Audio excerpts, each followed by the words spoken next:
आयतारा आदिवासी कल्याण खात्याची कार्यावळ पेडे श्री राष्ट्रोळी देवस्थानात जाली। ह्या वेळार आमदार ग्लेन टिकलो, आयुष मंत्री श्रीपाद नाईक, आदिवासी कल्याण मंत्री डॉ. सुभाष भामरे आणि हेर मानेस्त हाजीर आशिल्ले। आरडीएक्स को ब्युरो रिपोर्ट। SC एक कमिशन त्यांनी घडून हाडले आणि तशेंच न्हू सिलिंडर बाबतीन कोणाक 10 लाख तांचे एन्युअल इन्कम असले ताणें सांगलें की तुमी ते सिलिंडर गिव अप करपाचे आणि ते फायदो घेवन आमी 5 लाख सिलिंडर आमचे कोणाक केरोसीन आणि कोण केरोसीन वापरतले आणि आमचे लांकडां वापरता तांकां आमी ते फ्री कनेक्शन दिल्ले आसा आणि खूबशी गोष्टी अशी आमचे प्रायम मिनिस्टरान केले आसा। कित्याक तो एक प्रायम मिनिस्टर एक गरीब घरांतलो वयर सरलो आसा। एक आमी चाय विकतालो आनी ताका गरीबाचे सगळे समजता।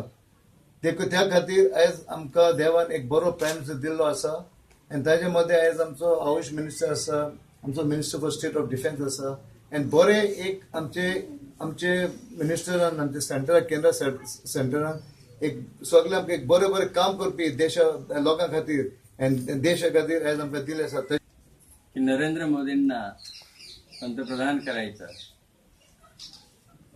आणि त्यांच्या कारकिर्दीला आणि आमच्या सरकारला 3 वर्ष पूर्ण होत आहेत। त्या निमित्ताने आपल्याशी संवाद साधायला आलेले आहे।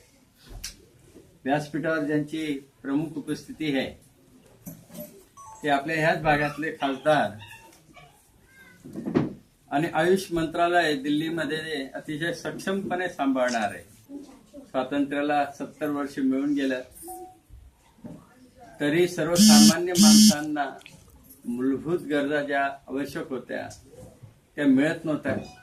सगळीकडे भ्रष्टाचार, अशा पार्श्वभूमीवर आपण नरेंद्र मोदीजींना पंतप्रधान केलं। काँग्रेस किंवा राष्ट्रवादी काँग्रेसचे मित्र पक्ष मिळून जे राज्य केलं या देशावर, त्यांनी फक्त बाबासाहेबांचा नावाचा वापर केला, परंतु समतेच्या रस्त्यावर कधी ते गेले नाही। म्हणून मोदी साहेबांनी सगळ्यात आधी कुठलं महत्वाचं काम केलं असेल तर बाबासाहेबांची शिकवण खऱ्या या देशाला तारू शकेल आणि म्हणून बाबासाहेबांचं जन्म ठिकाण असेल महू, तिथे ज्या पद्धतीने विकसित केलं